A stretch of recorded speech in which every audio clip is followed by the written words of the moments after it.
very close race in which President Nixon was always convinced was corrupted.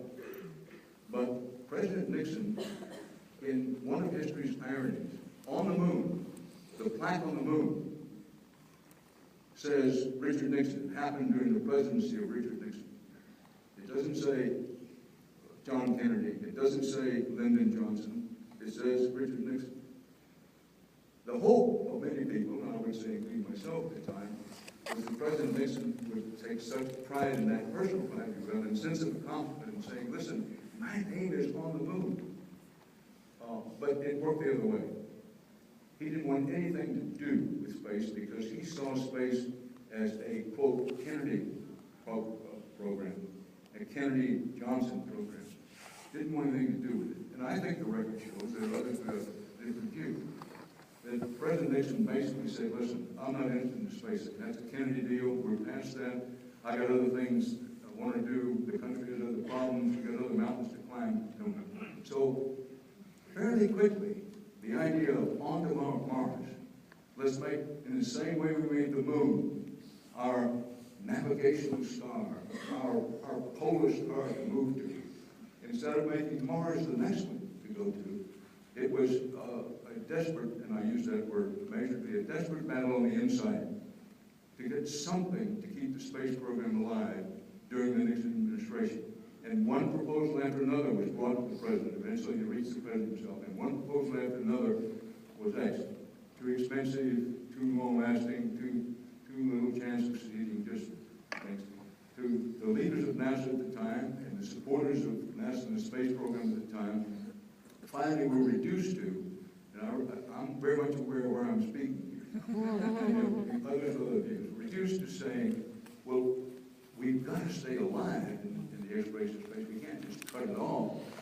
And President Nixon agreed and basically said, bring me an idea that's practical, that's far less expensive.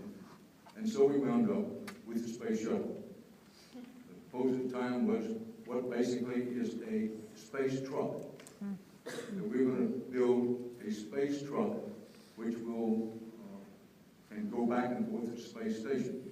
The point is, yes, the space program was kept alive, but on a extremely limited basis compared to what the public consensus and the momentum at the moment of the moon landing itself became.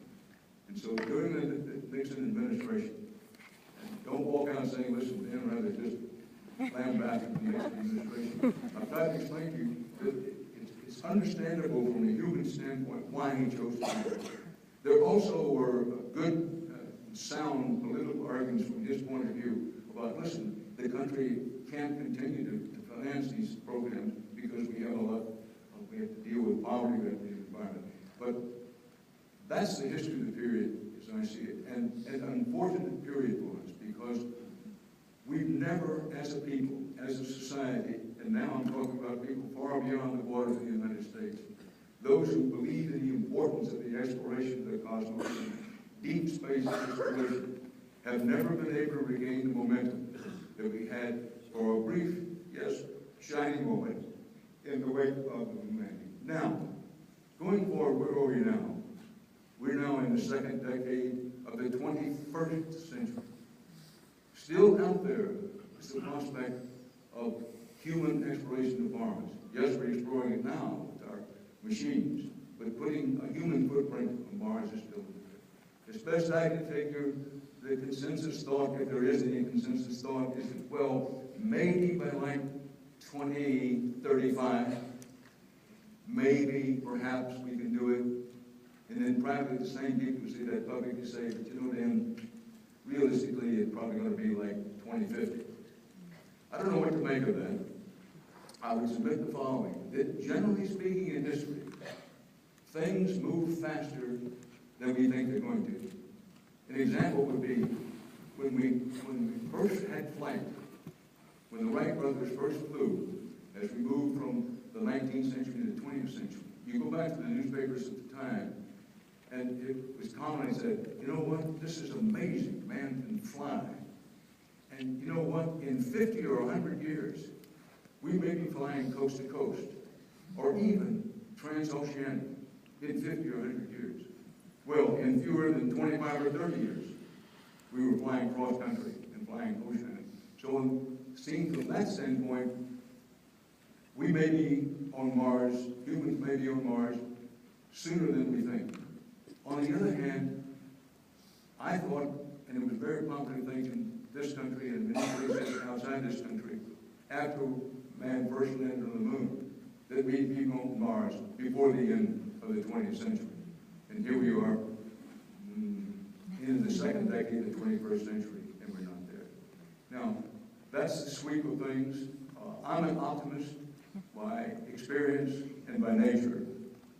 I do think that our beloved United States of America, our friends, to say nothing of our allies, those are two different things, friends and allies, we'll get ourselves together.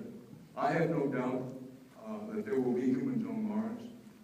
I have great doubts whether it happens in my lifetime, some doubts whether it will happen in my children's lifetime. I do have a lot of hope and expectation that certainly by the time my grandchildren get to be adults, that we'll be on Mars. I hope so. I'm near the end here now because we're running just a little bit long, and forgive me if you are going to have your questions. But as we reach the end of